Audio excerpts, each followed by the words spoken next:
নমস্কার বন্ধুরা, আজকে আমি আবার একটা নতুন রেসিপি নিয়ে চলে এসেছি, বরবটির ভর্তা। তো বরবটির ভর্তার জন্য আমি কয়েকটা রসুন, কাঁচা লঙ্কা, কালো জিরে, শুকনো লঙ্কা নিয়ে নিয়েছি। এরপর আমি দেখো শুকনো কড়াইয়ে আমি রসুনটা একটু নেড়ে নেবো। তো আমার রসুনটা মনে হচ্ছে হয়ে গেছে। তো এরপর আমি কাঁচা লঙ্কাটাও দিয়ে আবার কাঁচা লঙ্কাটাও একটু আমি নেড়ে চেড়ে নেবো।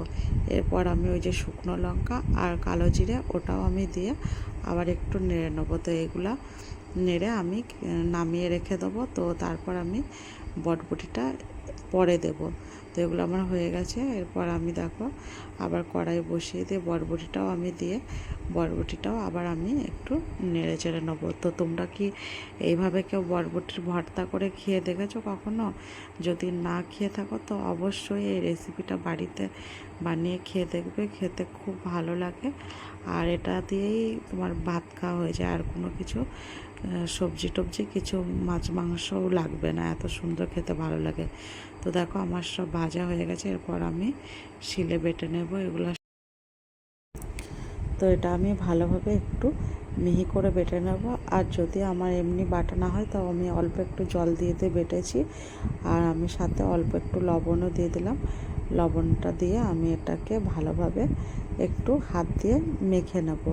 তো এরপর আমি কড়াইয়ের মধ্যে কড়াই গরম হতে বসিয়ে দিচ্ছি। এরপর আমি এটা সর্ষের তেলে করতে হবে, কারণ সর্ষের তেল দিয়ে করলে এটা খেতে ভালো লাগে ভর্তাটা।